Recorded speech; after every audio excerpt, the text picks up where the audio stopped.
thank you for being here. I take your time and your attentiveness seriously. I'm not like sincerely, not seriously, because I'm not terribly serious. But I really mean thank you for being here. And so I'm going to talk quite a lot for about 45 minutes, maybe a little bit longer. Feel free to interrupt me with questions. And know that when we come to the end of that, we're going to have time for what I consider to be the best part of these things, which is the so-called Q&A, which I call a conversation. So what I want to do is I want to lay down some track for us so we can have a conversation. And so, so feel free to ask me questions, and especially if it's like something that I'm saying isn't clear, you don't understand, anything like that. But any kind of discussion-oriented question, I'm going to invite us to hold that for the end. All right. So let me know if you can't hear. Can you hear in the back? Okay, good. I usually talk pretty loud, but just in case. Hello over there. Tonight, I'm doing something a little bit different than what I ordinarily do. And in doing this, what I want to try to do is I want to try to invoke something. So rather than tell you about something, I want to invoke for us a way of thinking about leadership. And usually we think about leadership, we talk about leadership as that which happens over there with those people, you know, those ones who don't get it. You know, those are the ones that we're talking about. And I came to the realization, so I've been doing this, I've been in the Agile space for, I don't know, since 2004, since 2000, actually before that, because that's when I went into the corporate world with Agile. But I've been doing like Agile work since about 1999. And I came from a professional coaching background. So I came into the Agile world, that was my background. And so I have a certain bias around Agile is really about as much a mindset as it is anything else. In fact, more about that. But I've come to realize that I don't like the word mindset. I actually prefer the word mind. And when I say mind, I don't mean the cognitive mind, although I do mean that, but I also mean the three other minds, the three other areas in our body where we have concentration of neural connections. And so this mind right here, it's not just about emotions, it's really about intuition. And it's the part of us that wants to evolve, that wants our consciousness to evolve. And so in the background of everything this evening, I invite you to enter into what wants to evolve in me, in my own consciousness, whether it's this mind, or the will mind, which is where our vision and sense of purpose comes from. There's going to be a fair bit of distinctions that I'm going to lay out, and some of it might get a little challenging intellectually. Don't worry about if it doesn't completely make sense. And know that this is just, I'm going to take a very thin slice through what's in the book and what's in the workshop that we do. So it's just going to be a very thin slice, just to give you a bit of a taste. So the book is called, and this talk is called, Growing an Agile Leadership Culture from the Inside Out. So it's ultimately about it's about growing leadership everywhere. And it's about growing leadership capability from a deep place inside ourselves. So that's hence the subtitle, Growing an Agile Leadership Culture from the Inside Out. So there are four main points that I want to hit this evening and to kind of seed our conversation. So the first one is that leadership for the 21st century is a completely different animal, necessarily. And so I want to say a little bit about what kind of animal that is, and then we can talk about it. it's worthwhile, I say it's worthwhile understanding the anatomy of inner sense making. So we're going to be talking about sense making, our own inner sense making. I don't mean sense making that we do kind of like in organizations, but our inner sense making.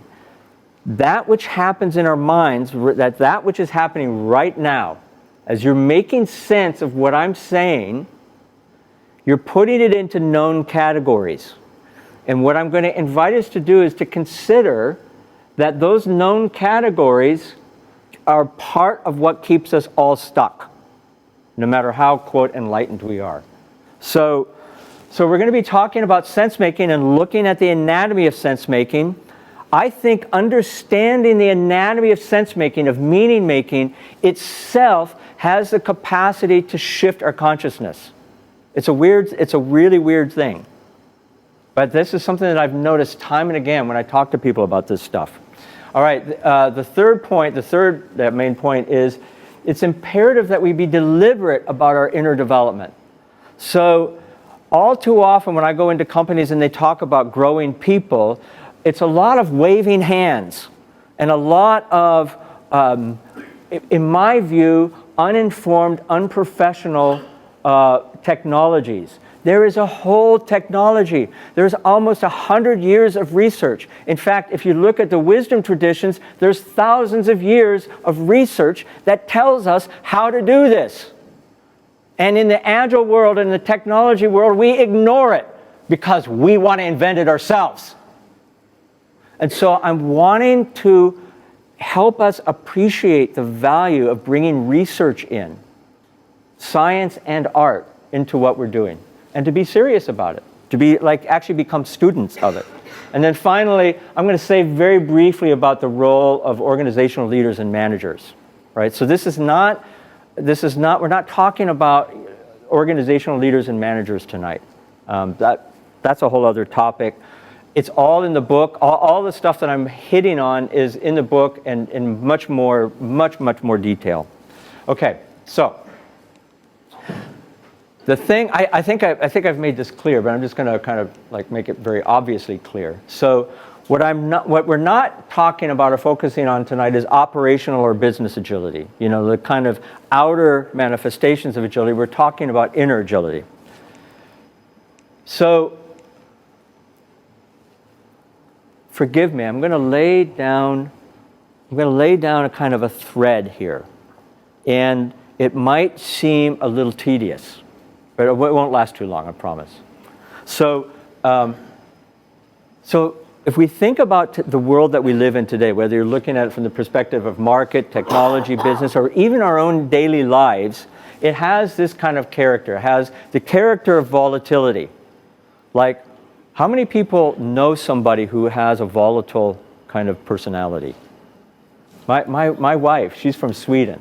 She has a really volatile personality. So I get to live with volatility all the time. And I get to notice how I react to it. Most of the time I don't like it and I prefer that it not be there. And isn't it a part of our day-to-day life, volatility? So same thing with uncertainty, right? Who knows how that dice is going to go? Also, accelerating change. So change is happening and it's accelerating. And usually what we try to do, and then finally ambiguity, we think we understand something, and it's when we get into the most trouble when we think we understand something, actually. Actually, it's better if we don't understand things. It's much worse when we understand it.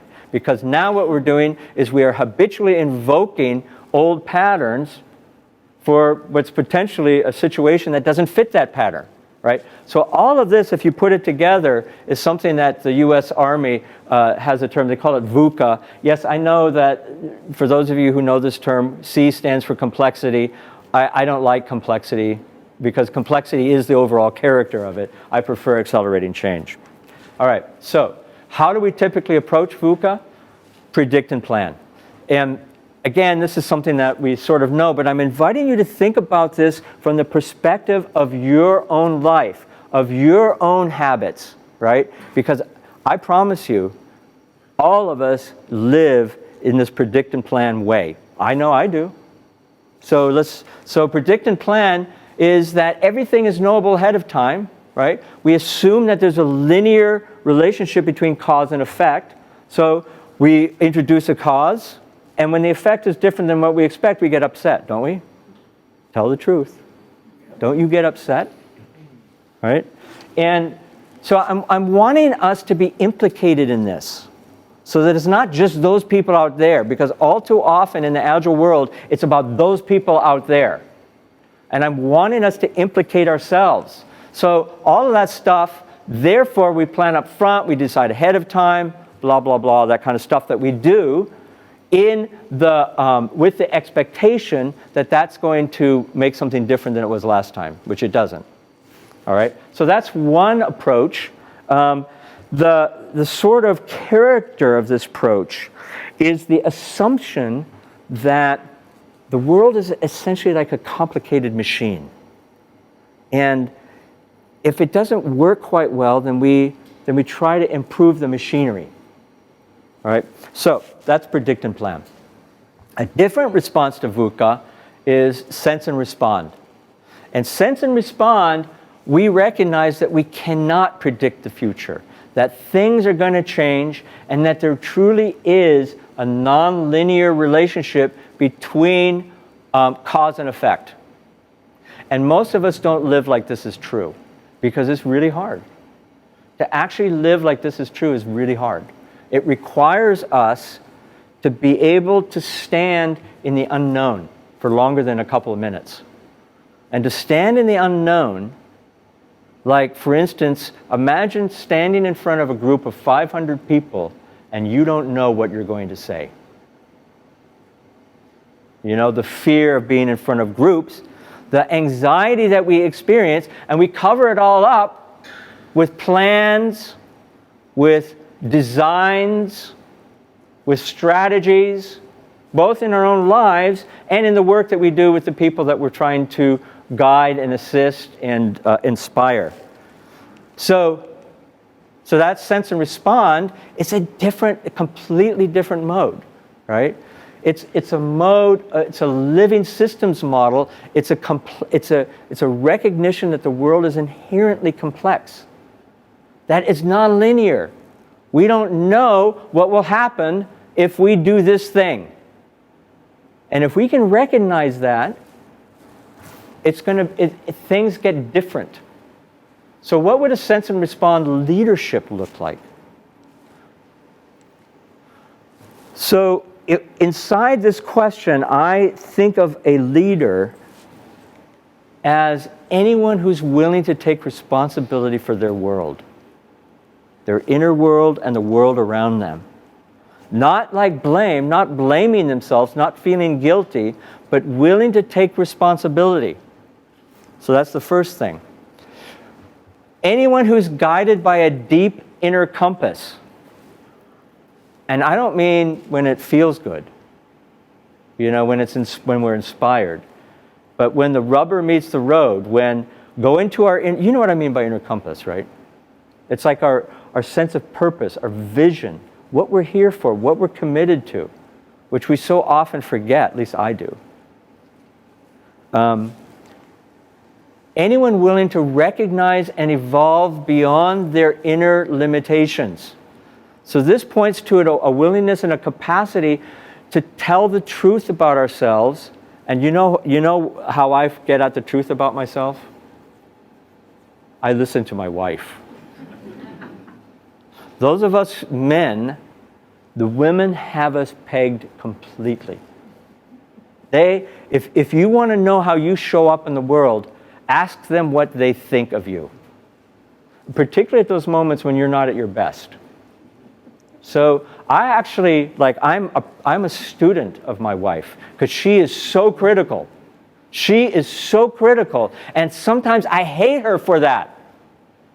But she tells the truth. And so willing to recognize, that's the recognize part, and then a willingness to evolve beyond that. Like, I'm a complainer. That's my little peccadillo. I complain. And so being willing to give up my attachment to the complaint. That's tough and it's powerful. So from the perspective of what we're taught, from the perspective of the notion of leadership we want to build here, these, to my mind, are the qualities of what a leader is, right? So it sort of points to certain, what could I say? Principles. I don't like the word principle, but let's use it for now. Principle. So the first principle here is leadership is an everywhere phenomenon. It's not just something that happens in the upper echelons of the company, right? And it's not just something that happens with the person that we want to blame when things go wrong. Or it's not the person who inspires us. Oh, I want to get around this person because they inspire me. It's all of us. And if you look at an organization, so I've studied with Peter Block. How many people have heard of Peter Block? Right. So he used to say that in any given company, you don't need to have everybody at some place. You only need like maybe 20%. So that's not a lot.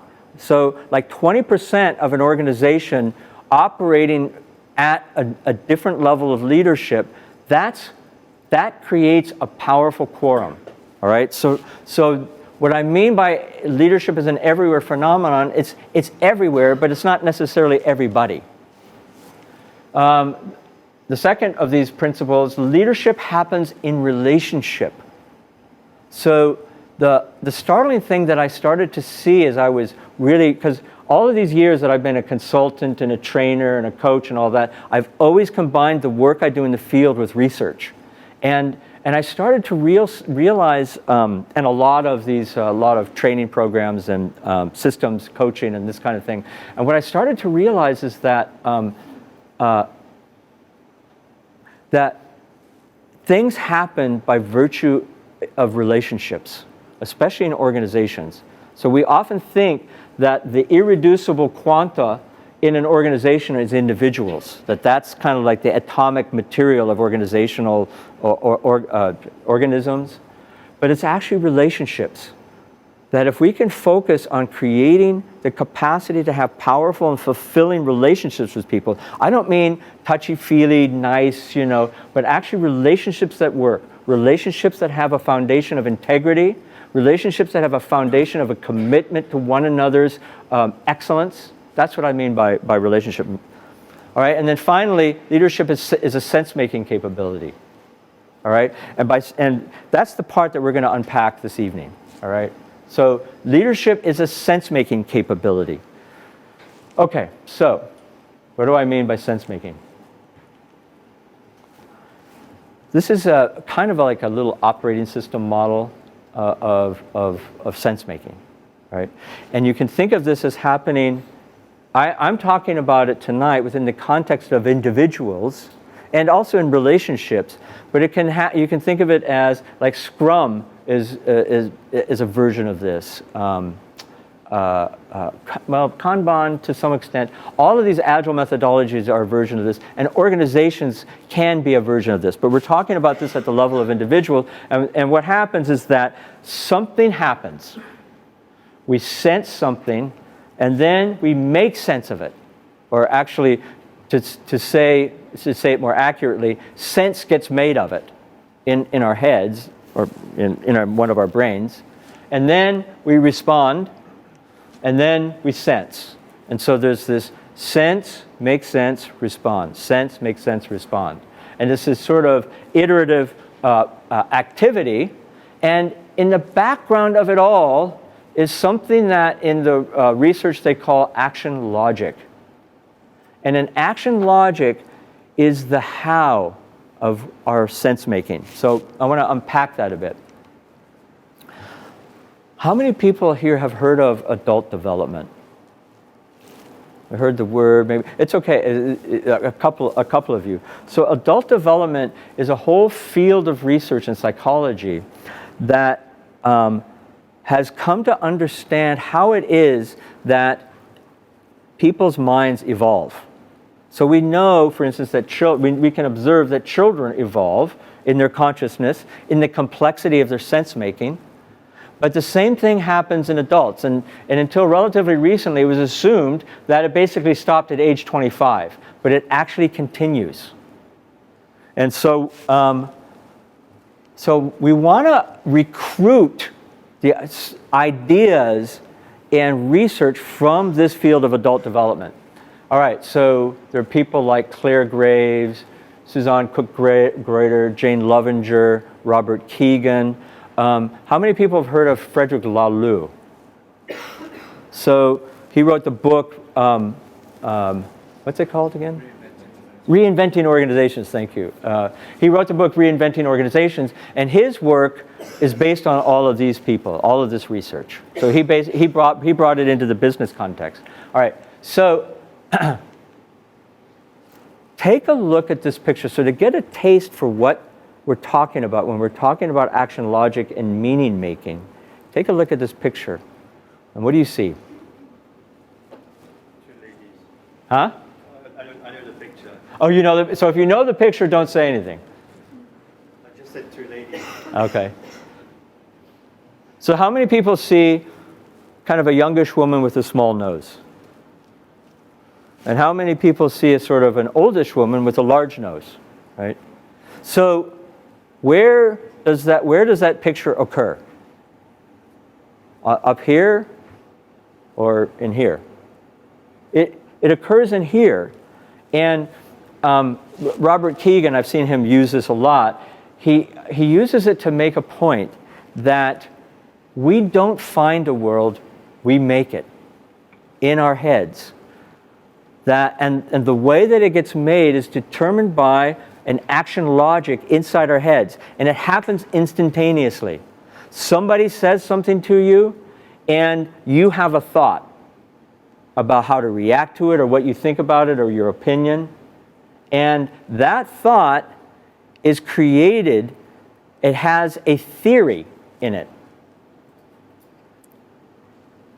It has a theory about how the world works, about how I work, about how other people work, about everything. It's a theory about everything, and the thing is we don't notice it. It's there in the background running the show. So it's a kind of a meaning making, it's a kind of a theory of the world, and it gets invoked within a millisecond. And for the most part, we don't notice that it's going on. So we don't find a world, we make it.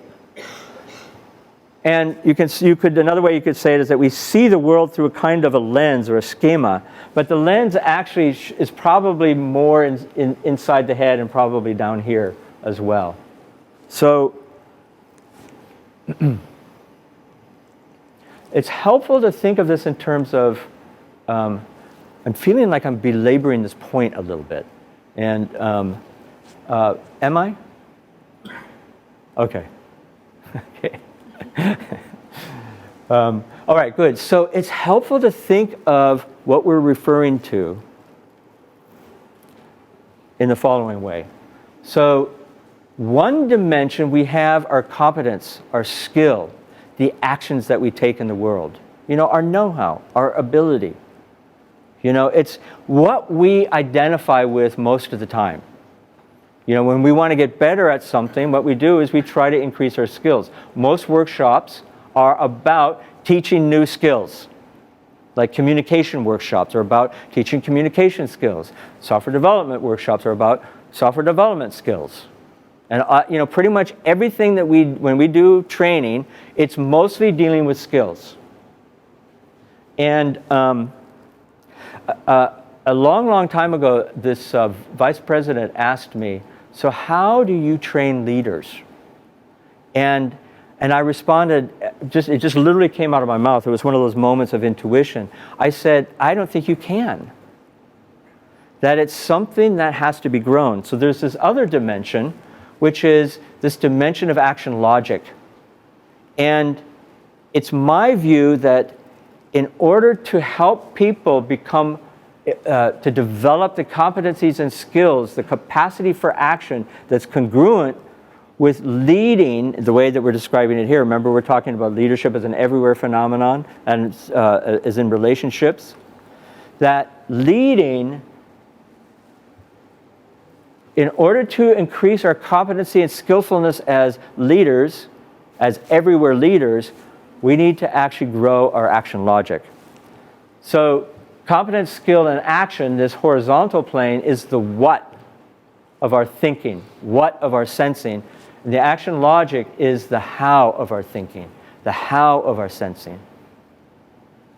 We can be fairly aware of what we're thinking and what we're sensing, and we can talk about it, and we can be pretty articulate about it, but for the most part, we don't know what the hell is going on behind the scenes, what the puppet master is doing, and what its strategy, what its theory of reality is. And so we want to be able to examine that puppet master. And that's what this work is about. So you could say that in many ways, our action logic determines our competencies and skills. It's a little bit richer and more complex than that, but for tonight we'll just put it like that. All right. So we call this horizontal learning, so we can learn new skills, and we call this other one vertical or development. So development is the term that we use to refer to the kinds of activities that we can invoke for ourselves and each other to help us increase the complexity of our inner action logics. And like the thing that is so cool is we can actually do that. I was really skeptical at first when I first started thinking about it, but we actually really can do that. And it's necessary to do it. And I've seen it done hundreds of times. It's amazing. Okay, so let's look at an example. How many people have heard of Jean Piaget? He was he wouldn't have called himself a child psychologist, but we'll call him that just for the sake of whatever. So one experiment that he would do with young children is he would have 2 beakers of liquid, 2 identical beakers, and identical amount of liquid in each beaker. And then what he would do is take one of those beakers and pour it into yet a 3rd beaker that was thinner and taller. And then he would ask the child, which one has more liquid? And the younger child would inevitably say, the taller, thinner beaker has more liquid. And here's why. Because that younger child is subject to their perception. They don't realize that they have a perception. They are their perception. They are their perception that their mommy is mean. They are their perception that daddy is mean. Or that mommy is nice and daddy is mean. They are that perception. It doesn't occur to them that there's actually something there's something out there beyond their perception. Now, when Piaget did this with the older child, look how smug he looks, so self-satisfied. He recognizes immediately that the taller, thinner beaker has to have the same amount of liquid. So what's different? Is the older child, the 7-year-old, smarter than the 4-year-old? Would we say that? No, of course not. We would just simply say that the older child has a more complex way of making sense of the world. In other words, that the action logic determines the way that older child is making sense is more complex. It's able to hold what they call durable categories, or the conservation of matter. It's a cognitive capacity that comes online roughly around the age of 7. Here's another example. So later on in childhood, here's a child. This is called concrete operations, which is the ability to think through certain kinds of operations like arithmetic operations, but they have to write it out. So children of that age, when they're doing arithmetic, they're first learning arithmetic, they have to write it out in order to be able to see it. Otherwise, they can't think 2 + 2 = 4. They have to write it out in some way. Whereas the older child, look at these dudes here playing chess, right? Chess would be, inconceivable without this thing called formal operations, which is the ability to internalize those operations. And it's from that a whole new world opens up. So can you see how there's not a difference in intelligence necessarily? We're not talking about intelligence. We're talking about something else that for the most part is visible, but I'm wanting us to make it visible, which is this action logic, meaning making. At what age does that tend to occur to? Is it over a range? Yeah, usually around the age of like 10, 11, 12, that formal operation starts to come online. Right? Okay, so what are key developmental achievements in adulthood? Because that's, I mean, we kind of know this, we sort of know this about children, but what does it look like for adults? So I'm going to walk through 3 of these. I'm using a couple of different terminologies, and for those people who might, have seen some of this literature. So if it doesn't make sense, that's okay. Sorry. This is an evolutionary model. This is not a typology. Some people think that this is a typology, like a psychological typology, like DISC or MBTI. This is not a typology. This is an evolutionary model that, on the basis of which people make sense of the world around them. In other words, these are different action logics that have particular qualities, and this is based on decades of research. People studying thousands and thousands of people through a very, very well-developed, highly evolved sort of technique of studying human consciousness. And by the way, the results that they come up with are correlative with the results that the ancients, like the wisdom traditions, came up with, say, 1,000 years ago. So it's pretty amazing, really. So the diplomat, the key assumption of the diplomat or the socialized mind, this is an action logic operating inside our people's heads. The key assumption here is that I construct my sense of self from others. And those others can be certain individuals. So it could be one's boss. It could be somebody one admires. Like a long time ago, I used to be a composer. And at that point, the diplomat action logic was very, very dominant in my thinking. And I tended to revere certain other composers. And I almost could, if I saw them at a conference or something like that, I could almost never approach them. I felt so, what's the word? I'm so, in awe, but there's a popular television, I'm so not worthy, or something like that. That character. I'm so not worthy of this person, was kind of how I thought about it. Because I revered this person. The same thing with ideas. And you see this start to come online in late teenage years, early 20s. Some of you may have children who are that old. I have a stepson who's a little older than that. And they're passionate about this, that, or the other thing. They're super passionate. And, we admire that. And yet we also recognize a kind of fragile sort of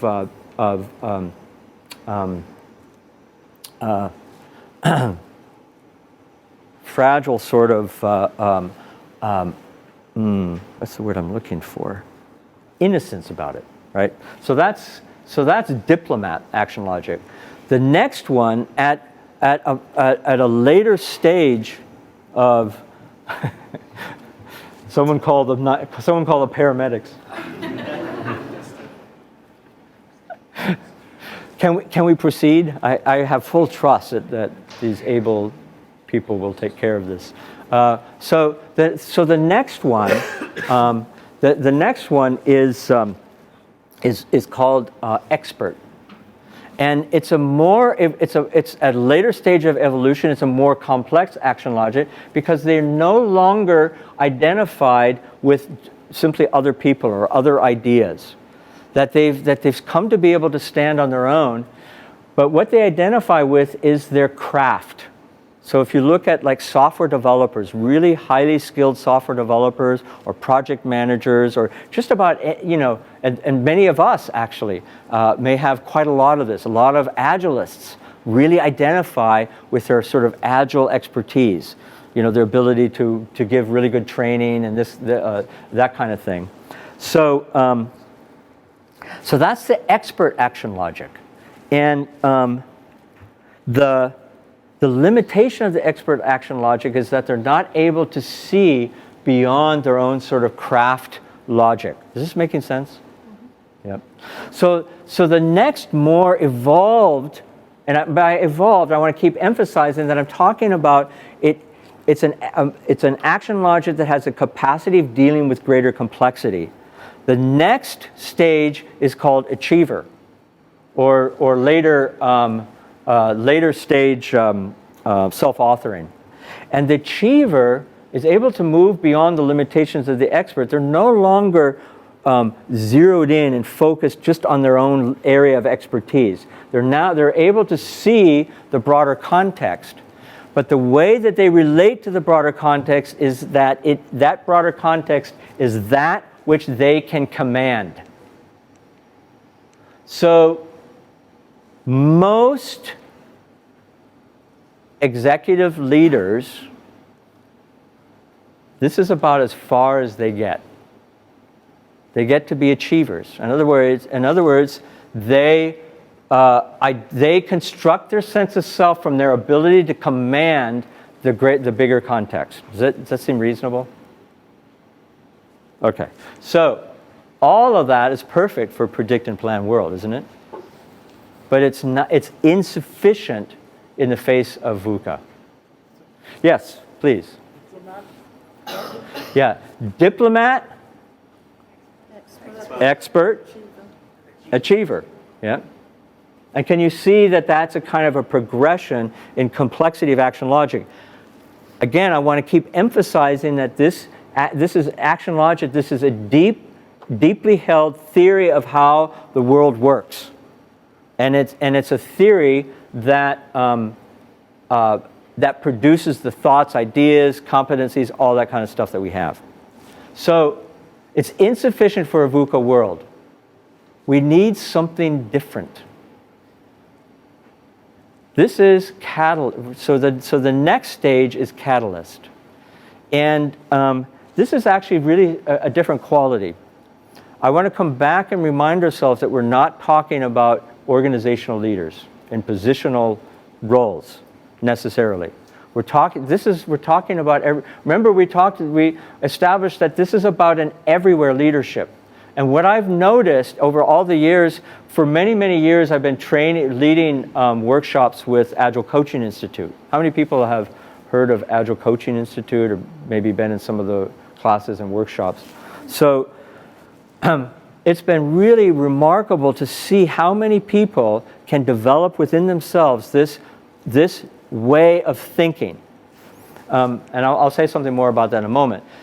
The key assumption here is that I construct my sense of self from my ability to deliberately create the world, to deliberately create to a certain degree, my thoughts, to deliberately create my feelings, to deliberately create my reactions, and ultimately to deliberately create my relationships, to ultimately deliberately create the world around me, to actually intervene in that thing that happens that limits our ability to be cause in the world around us.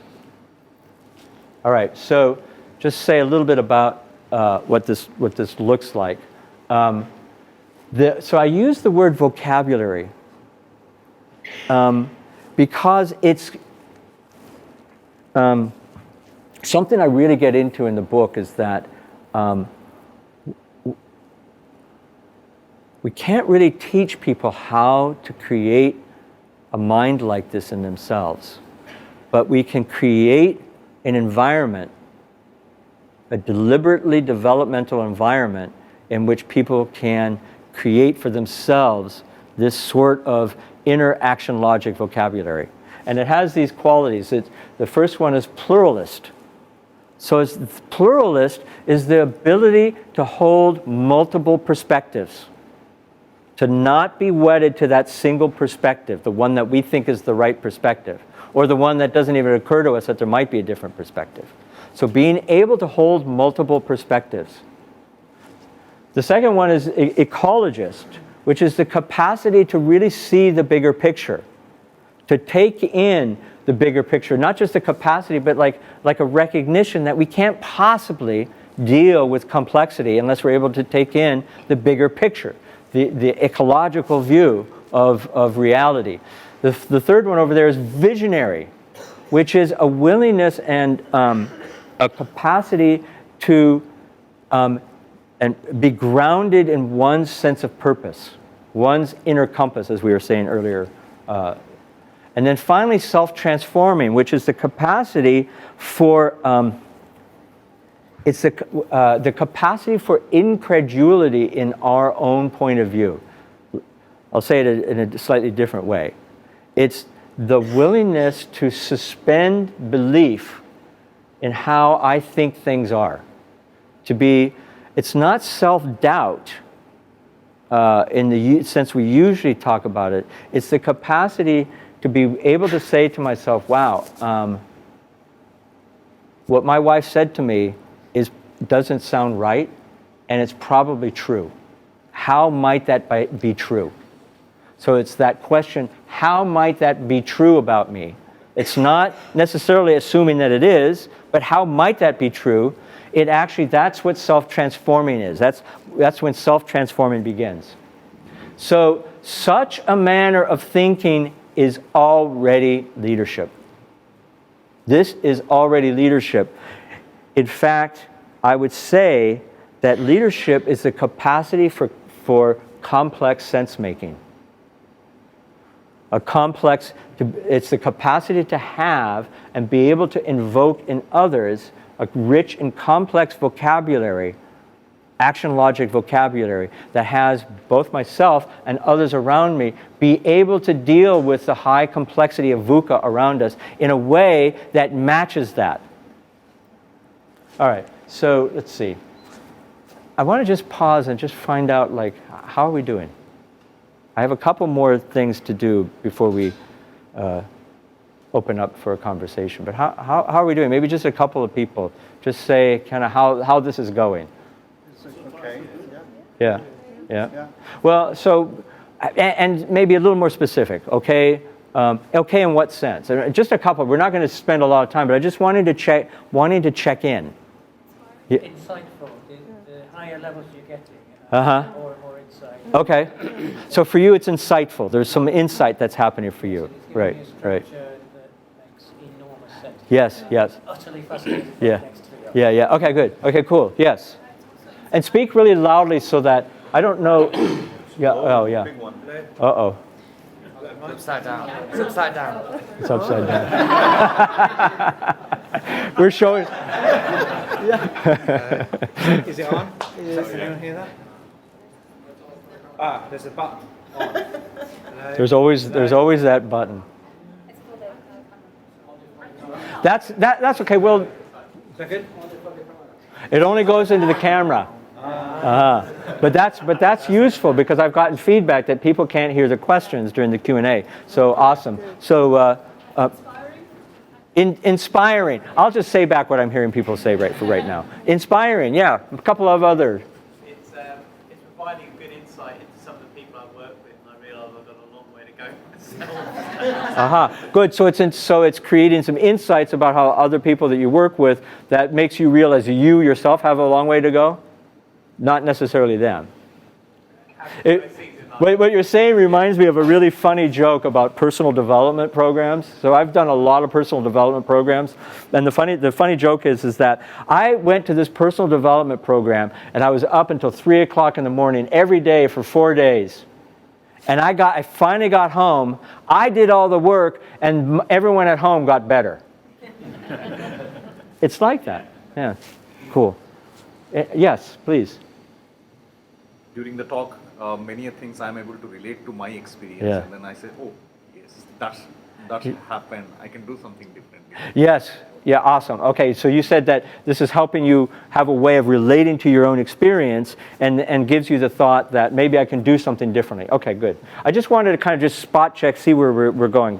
I think I don't need this right now. Okay, so we're going to go to the next kind of piece in this, and we're getting, you know, we're within striking distance of finishing up with all this stuff. So being deliberate about development is kind of like, so if all of this is true, if all of the research is telling us that human beings can evolve in their consciousness, they can evolve the complexity of their action logic, and if we also recognize that we live in a world that's very complex, and most of the problems we have in the world, whether it's in our workplace or in our political landscape or wherever, is because the level of consciousness, the action logics that are predominantly operating in these fields is insufficient for the complexity of the world that it's facing.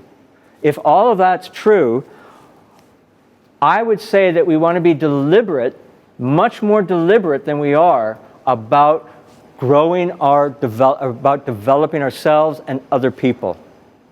And we don't want to just like think it's a good idea and, you know, and then hope for the best. We actually want to use what research can tell us. You know,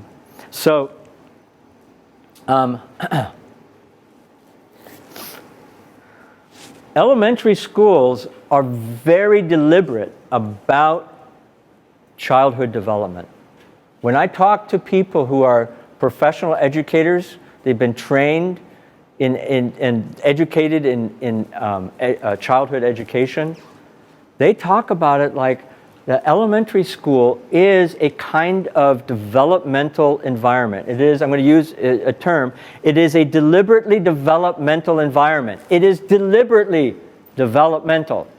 And I'm not just talking about the curriculum, right? I'm talking about, like, notice how all these kids are sitting in a circle. Notice the stuff that's in the classroom. I'm talking about playground politics. I'm talking about all the things that go on that contribute to the growth of the consciousness of the child. So, same thing when with a young adult, when they get into high school and college, it's a very different kind of environment, but it's deliberately developmental. In other words, people have thought about how to create an environment that induces certain developmental shifts. And we look for that, and we want that, and for the most part, although not always, but more often than not, we get it. So you can think of these institutions as, I'm going to use a term I don't quite like, as like kind of like factories for growing human minds. So if we look at the modern organization, it's the same thing. The modern organization creates an environment that's really good. It's like an incubator. It's like one of those, if you put like bacteria in a petri dish and you let it grow for a while, certain stuff is going to grow in there. And what grows in modern organizations is diplomat, expert, and achiever action logic. Very good for predict and plan. Not so good in the face of VUCA. All right, so now the question is, if what we want to do is we want to have an environment that deliberately develops a catalyst action logic vocabulary in people, what would that be like? What would be the nature of that environment?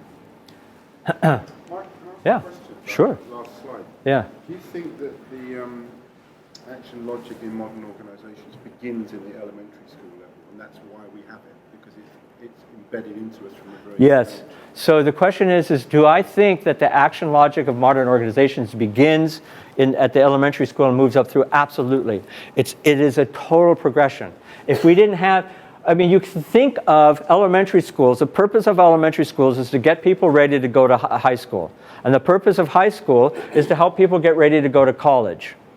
This is one dimension of thinking about it. It's not the only dimension. And the purpose of college, arguably, is to help people be fit, or at least be candidates to be fit in a modern organization. So it absolutely is a progression. Yep. Cool. All right, so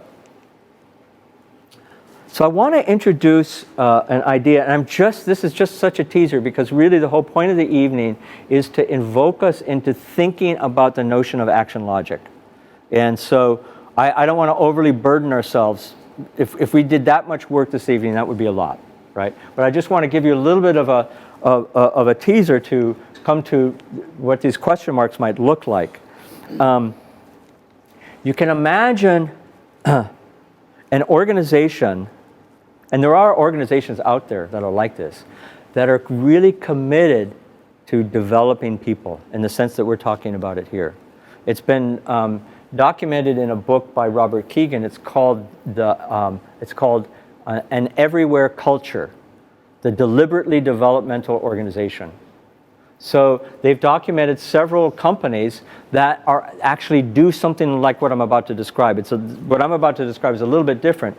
But you can imagine an organization that is committed to growing people and developing people, but not through a command and control kind of manner, like telling people that they're going to do this program or they're going to take this training. But it's more like allowing for the emergence of what I call deliberately developmental relationship systems. Or relationships. So it could be like a partnership.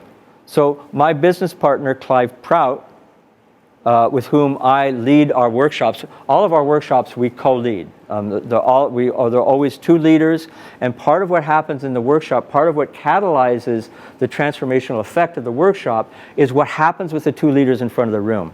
Because it doesn't always necessarily go well. And it's really powerful and interesting. And Clive is my business partner, and so the nature of our partnership is that it's deliberately developmental. And I'll say what I mean by that, what I mean specifically by that in a moment. It could also be like a software delivery team. So I've seen software delivery teams take on these kinds of practices that I'm about to describe. Could be a senior leadership team, really powerful with a senior leadership team. I've done a lot of this kind of work with senior leadership teams, and it's extremely powerful. Ad hoc working groups that come together to work on some specific thing for some period of time, or it could be a whole department, right? So they're emergent, they're an everywhere phenomenon, so they're not mandated, they're not like people aren't told to do it, but they're provided with learning tools, they're provided with an environment in which they can do this. They're like allowed to do this. All right. So what are the essential qualities? A deliberately developmental relationship system facilitates developmental shifts. So it creates an environment in which people challenge each other. There's an element of psychological challenge, not for the sake of abuse, not coming from a hateful or negative place, but really like using these distinctions. You know, people learn these distinctions and they use them to help to challenge each other. You know, you said that you were going to do this and you did that. What happened? Asking a question like that with love is a deliberately developmental moment. All right? But at the same time, there also needs to be psychological support. So in deliberately developmental relationship systems that I've worked with and seen, there's a feeling of love. They really love each other, and they challenge each other. It's not a sweet, saccharine kind of nasty kind of love. It's real, profound love. The love that you have when you are more interested in their development than you are having a comfortable interaction with them. And then finally, there are specific developmental tools and practices. This is key. Without this doesn't work. It just becomes a kind of a feel-good club. Not powerful, not interesting. All right, good. So the second thing is that it's deliberately constituted. So it introduces a vocabulary so it introduces a vocabulary. The usefulness of a vocabulary is that it it creates new categories in our heads. Right? So if you think, say, of Scrum, one of the things that Scrum does is it introduces a new vocabulary that creates for people new categories. Product owner, that's a totally new category. Scrum Master, totally new category. Never existed before those came out. So that's a vocabulary. And then specific practices. And in this case, specific deliberately developmental practices that help me and others around me grow developmentally. And then finally, there are conditions that are set. Things like, for instance, a condition that we give each other feedback. And we give each other honest feedback, and we use good practices, powerful practices to do that. And then finally, it's ecosystemic, that it recognizes that our individual growth happens in relationship. And when that happens, the relationship itself grows. And relationships themselves start to become powerful centers of complex action logic and meaning making. All right, so I'm moving more quickly because I'm feeling the fade factor starting to happen, and I want to get to the more interesting part. So I'm just going to move through this really quickly, just to tell you that that there are actually a set of very specific practices that are oriented toward facilitating and catalyzing development within these sort of deliberately developmental relationships and ecosystems. Should I say a little bit more about, there's a couple of slides on leadership and management? Yeah, okay, please. All right, okay, good. Okay, so imagine that you have an organization in which people have been exposed to the kinds of distinctions that we introduced this evening, and that they've been coached and mentored in developing and using these sorts of practices to create these sort of developmental relationship systems, whether they're partnerships, delivery teams, leadership teams, whatever they happen to be. And so it's like you've created an ecology, a developmental ecology. The question then becomes, what's the role of leadership and management in that? And so to say it quickly and somewhat in a cursory sort of manner, you can think of it as a shift from management by direction, which is the notion that management and leadership directs the behaviors which produces organizational results and outcomes. So that's the classic mold. That's how we tend to think of the role of managers and leaders. Yes, would you agree with that? So it's a shift from that to what a researcher whose work I love, it's management by indirection. So how many people have ever been a software developer or know a little bit about software development? Right. So you know that in software development, there's this notion of a pointer. And a pointer points to a piece of data. So it itself is a data element that points to another data element. And we call that indirection. And this is similar. This is management by indirection. Rather than management going in and trying to evoke or invoke or inspire or motivate particular behaviors and actions, they create an environment that makes possible for people to choicefully engage and grow their own meaning-making and action logics, so that then they themselves generate the behaviors which bring about the results and outcomes that matter to the organization. So it's a level of indirection when you think of management. And so the job of the management actually is a kind of, I call it ecosystemic design, and I'm just going to just briefly comment on this slide here. So there are a set of what I call catalyzing practices. And by catalyzing, a catalyst is a chemical agent that causes a reaction in another set of chemical agents, and it's not part of it. It's like out of the picture. And that's what a catalyst is. And so you can think of a manager or leader as a kind of a catalyst. And among the things that they do is that they orient shared vision, that's not the same thing as telling people what my vision is, and then you guys come up with some strategic initiatives to help meet this vision. This is about all of us creating an environment in which we are oriented around a shared vision. And there are specific practices for doing that. I feel like I don't want to say too much more about these. Any of these up here that you're particularly curious about? Because I'm not going to cover all of them. Yes, back here. Engineering the breakdowns in that nice way. Say that again? The engineered breakdowns. Engineering breakdowns. Yeah, that's one of my favorite ones, actually. Oh, that's right over here. Engineering breakdowns. So I'll say something about engineering breakdowns. I'll give you an example. So there was this senior leader in a company, a bank that I worked at some years ago, and they had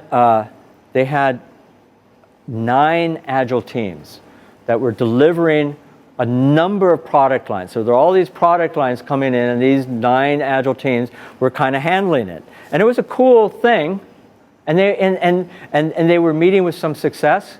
But the senior leader, he declared that instead of 9 teams, we're going to have 7. And his reasoning was that as a throughput, or as the whole throughput of the organization needed to focus on managing WIP. That there was a psychological willingness to accept too much WIP, and he wanted to alter the culture, so he did it by creating a breakdown. It created a storm of controversy.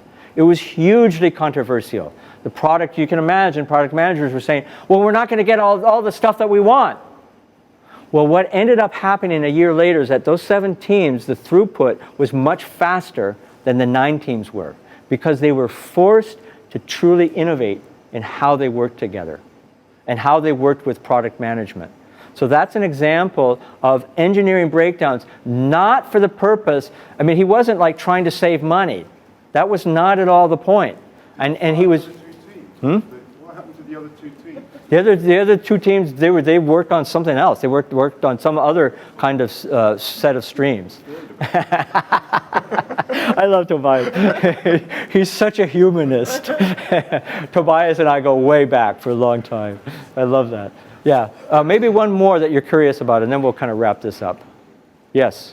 Failure to be owned and celebrated, is that collectively or? Wait, which one? Say that again a little louder. Oh, failure. Yeah. Failure is to be owned and celebrated. Is that both collective and also individual failure? Sorry? Is that team failure, collective failure, or? All of the above. That we actually have traditions for celebrating failures. You know, so rather than having a post-mortem, we have a party. You know, something, can I use the F word here? Something got fucked up, and let's recognize the fuck up. There's something psychologically liberating about that. Then, let's have a retrospective in the spirit of celebration. So actually, Tobias and I both know this guy named Matt Smith, who teaches this thing called the failure bow. Some of you may have heard of this. The failure bow. So when someone screws up, rather than trying to hide it and cover it up, they announce it, and then they make a failure bow. I've learned, and this is what I've learned, and then everybody applauds them. And then they go back to work. So it's like just a momentary little thing. Okay, so if you put all of this together, it's a kind of a yin and yang. So on the one hand, the yin part of it, if you will, is the Evolvagility practices. So all of all those practices that I described. So this is the every-area activity of growing intercomplexity and agility that happens across the whole organization. Again, not everybody, maybe 20, 25% of an organizational population. And so that's everybody. That's done by everybody. And meanwhile, this thing, ecosystemic design, is done by leaders and managers. Okay, so where does this all go? All right, so the final punchline in all this is that I have always hated the word culture, and I've hated the way we talk about it. Because we talk about it like it's something that exists out there, and we have no access to it that way. I have read a dozen books about culture, and I've never been enlightened. I've never been enrolled in the idea of culture. Because here's what I had a really powerful teacher back in the 1980s. And he described culture in this way. He said that a superstition is only a superstition when it isn't a superstition.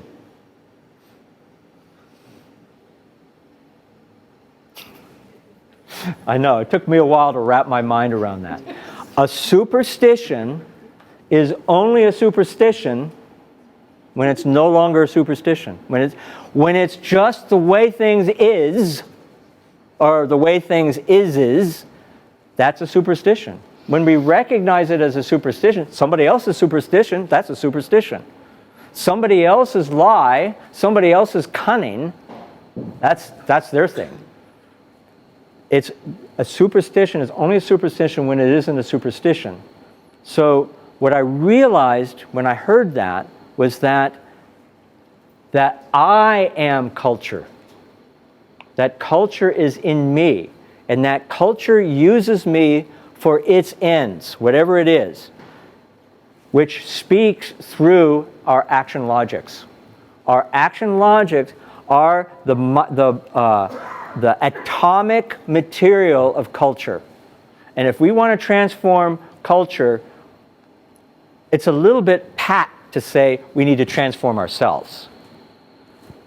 I would like to say, in order to transform culture, we need to be deliberate. We need to create a deliberate environment for ours and in each other's inner development. Yeah. The thing about the superstition, I see the point that we're kind of, it is that way, we're in it, and then we become aware of it. But that for each person, that happens at a different time. Yes, that's right. It's not as if it happens to the whole group. That's right. So part of the design, part of the notion of creating deliberately developmental ecosystems is that we don't wait for it to happen with this person and then wait for it to happen with this person. It becomes, that kind of asynchronous enlightenment. It doesn't work. There's no alignment. There's no congruence with that. All right. So just a couple of things. So 2 ways to go deeper into this stuff. Again, all we can do in a single evening is scratch the surface. So there's this book that came out, and there's also a workshop that's coming up May 8th, is it? Yeah, with Adventures with Agile. And just to say a little bit about the workshop is not conceptual. It is a 3-day experiential journey in your leadership. And we bring in the kinds of distinctions that I've introduced this evening. And people work with them. So there's very little PowerPoint slides. There are a few models, but it's rather model poor. And much of it is what happens in the container that gets created in those 3 days. Okay, so let's have a conversation. I have a question. So how does... My question is a challenge. How, compared to other developmental frameworks like high-performance culture, high-performance teams, how do we know that this cannot be weaponized in the wrong organizational cultures? Okay, so how do we know that it can't be weaponized? Yes. Yep, right. The whole issue about high-performance culture, if you look at it, it's actually quite a nice, good body of, good framework, good body of work in terms of developing people, developing teams. So, I have to say that. yeah, so the thing is that Hitler was an asshole. Yeah. he was not evolved. When people evolve, part of the package is our moral evolution as well. That we actually become nicer people, kinder people, more loving people. So the correlation between moral development and this action logic development is in the research is very, very high. So is that okay? I'm missing the element of governance, which is I think what you're trying to do with this indirect leadership. You're trying to create. Yeah. So you don't like the word culture, but you're trying to create an environment that's conducive to this. yes. So the question is, so you need like kind of benevolent dictator or a benevolent group that actually allows this to happen? I would not agree with your terminology. So I'm just probing here.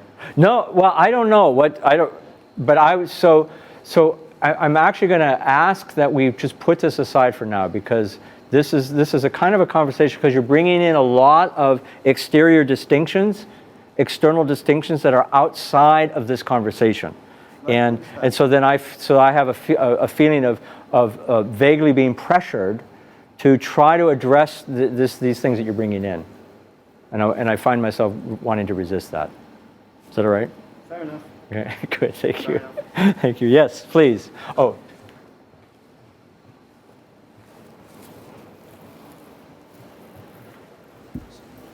Michael, thanks very much for that. Yeah, speak really loudly, please. Yeah, so we've touched quite a bit upon the transformation of people potentially in formal leadership positions, but what about people who are not necessarily in that category, but who still want to try and become catalysts themselves?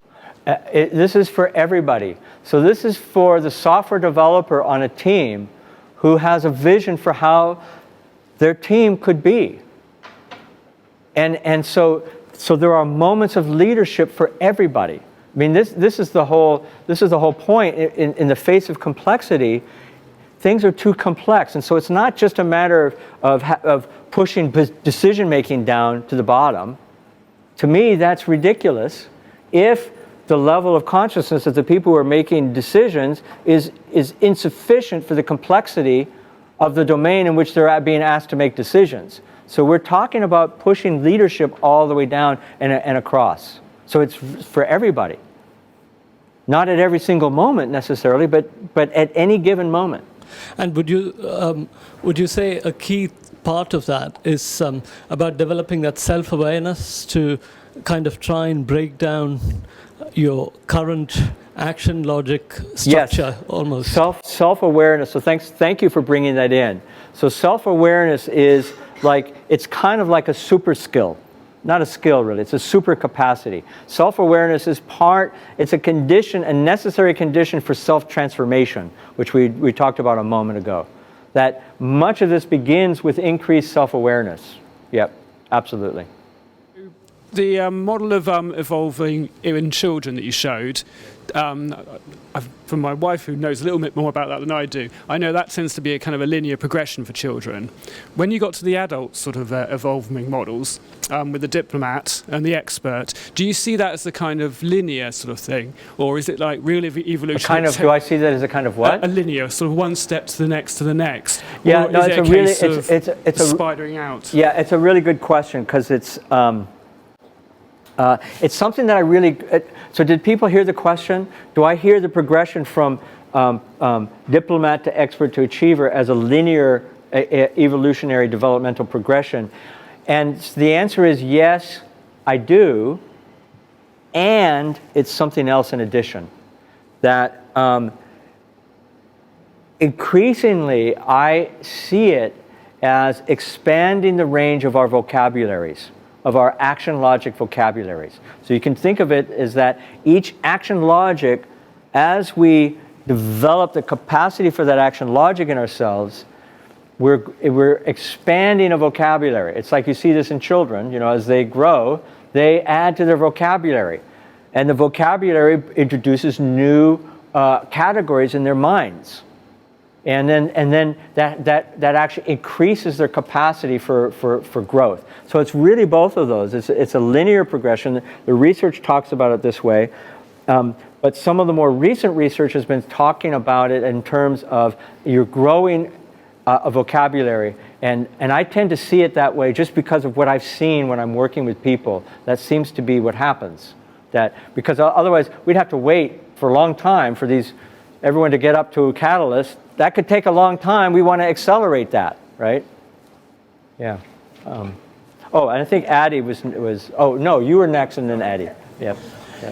Just a sort of a general question. So, thank you for your talk, and I'm definitely going to be making use of some of the ideas from tonight.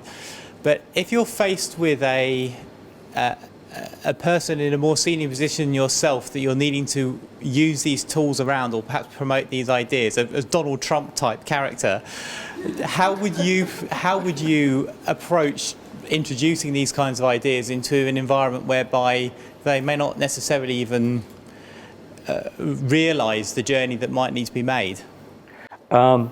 Very carefully. Yeah. I'm being somewhat flip about that, but I actually kind of mean that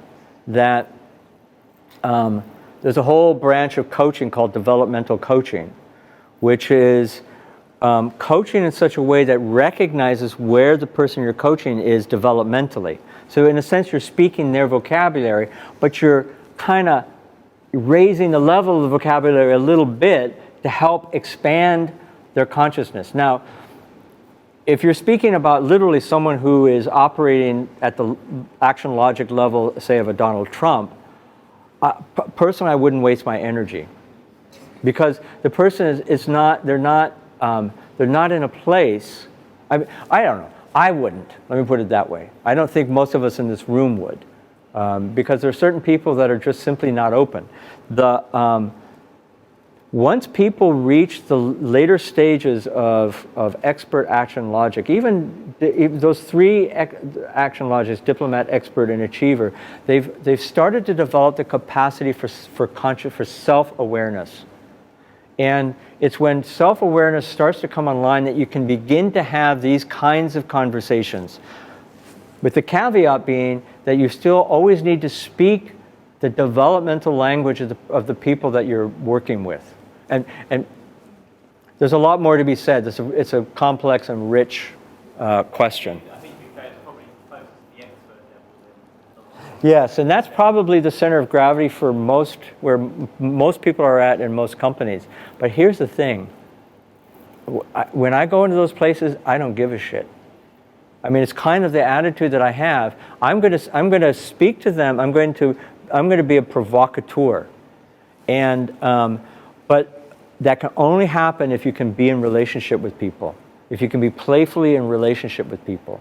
And that's a really big part of, which I didn't really focus on, the whole relationship aspect, the capacity to relate with people, the capacity to let go of my own preferences, my own opinions, my own attachments, in order to join with another person over there. So there are certain very skillful moves that you can learn in being able to be coactive in a relationship with other people, and then that makes a lot more things possible. Is that helpful? Yeah. Good. Cool. So aren't those things also possible because you've been asked? Sorry. Yeah. Sorry. Yeah. Please stand up and speak to the whole group if you don't mind. So aren't those things also possible because you've been asked to come into that organisation? So you already have a little bit of, if not complete understanding, you've already got a platform. Yes, that's right. You've already, to some degree, you've already presumably established some foundation, some basis of relationship. Yep. Addie? Thank you. Yeah. So a leader that's looking to grow from an achiever, say, to a catalyst, is it sufficient to just have a growth mindset, or what other things can they do to evolve? Do they need coaching, training? Can you be trained to expand your action logic? Yeah, I don't know that one could be trained. unless it's a specific kind of training, unless the training is specifically designed to create a deliberately developmental environment. Coaching can work, but the thing that, see, I used to be a professional coach, and I actually never really liked one-on-one coaching. I mean, I still do it from time to time, especially if I have really interesting people that I'm working with. I actually prefer groups. So early on in my coaching career, I started working more and more with groups, coaching groups. Because part of what happens is you're creating this relationship system, and the relationship system itself becomes challenging and supportive. So, I think that's really what's at the heart of what's in the book and what's in the workshop, and in this work more generally, which is that development happens within the context of relationships. That leadership happens within the context of relationships. It's a necessary part of it. This is not to deny the power of meditation. In fact, there are very specific practices in Evolvagility about our own inner growth, things that we do on our own. But most of it is stuff that we do with other people, because it's more powerful. Yep. Yep. I think I get what you're saying. Yeah. And it gives you the opportunity to practice. It gives you the opportunity to practice. So it's like creating a practice environment. It's creating relationships of commitment. So it makes it, in my view, makes it much more powerful. And also it makes it more organic, because it becomes part of the fabric of day-to-day work. That's part of what we do in our day-to-day work, is we do this kind of work. That becomes part of the day-to-day work. Yes? How do I realize that I have evolved as a leader, or I wait till someone gives me a certification that, okay, you are the captain of the team, then I am the leader of it? How do I evaluate myself? How do you do what with yourself? Evaluate that. How do you evaluate yourself? Yeah, I'm in the leadership ladder, step 3 or step 4. Or I'll wait for someone gives me a certification. See, I wouldn't this use is your this. Certified leader. Yeah, I wouldn't use this stuff for anything like that. Yeah, I mean, there may be other measures for that if that's important, but that's not this. This is, it's what's the word when it's completely different? Orthogonal. That's orthogonal to this. Not invalid necessarily, but just that's not what this is. This is, you have to be careful with this kind of stuff to avoid turning it into a mechanical thing, because then it comes to fall into the hands of patriarchal power structures. Yes, that's right. Yeah. Oh, we came back to it. See, you just have to wait. You just have to wait. Kind of take a chill pill, let it happen. We see what emerges. Yeah. Sorry? He says he was hoping to turn it into a 5-step consultancy practice. Yeah. I think let's let this be the last one, and then I think we want to sort of end. Okay, 2 more. Thank you very much. Have you any experience working with or encouraging leaders to take on like reflective practices in organisations? So Can you speak a little more loud? I'm slightly hard of hearing. So reflective practice, so actually reflecting on how they work as leaders and their thought processes. Have you done that kind of work? Yeah, I absolutely. I've done a lot of that kind of work with senior leadership teams. That, like doing the kind of work that we're describing here, they actually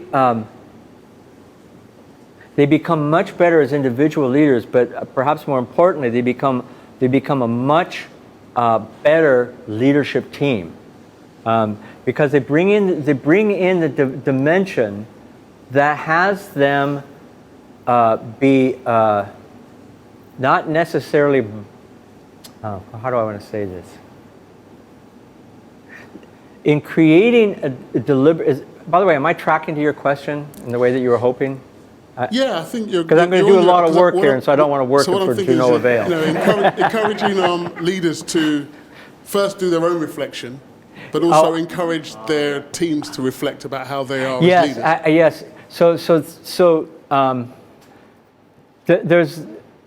There's a good case to be made for that.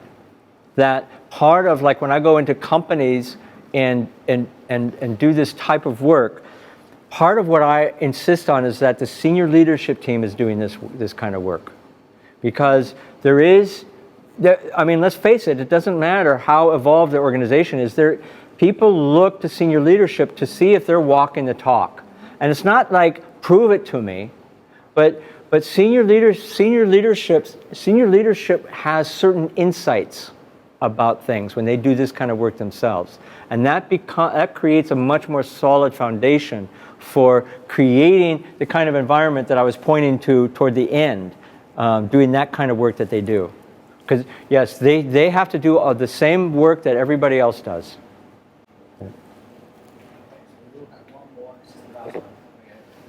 So it's very similar to what he asked, but do you think that it could be coexisting? You mentioned that the progression was linear.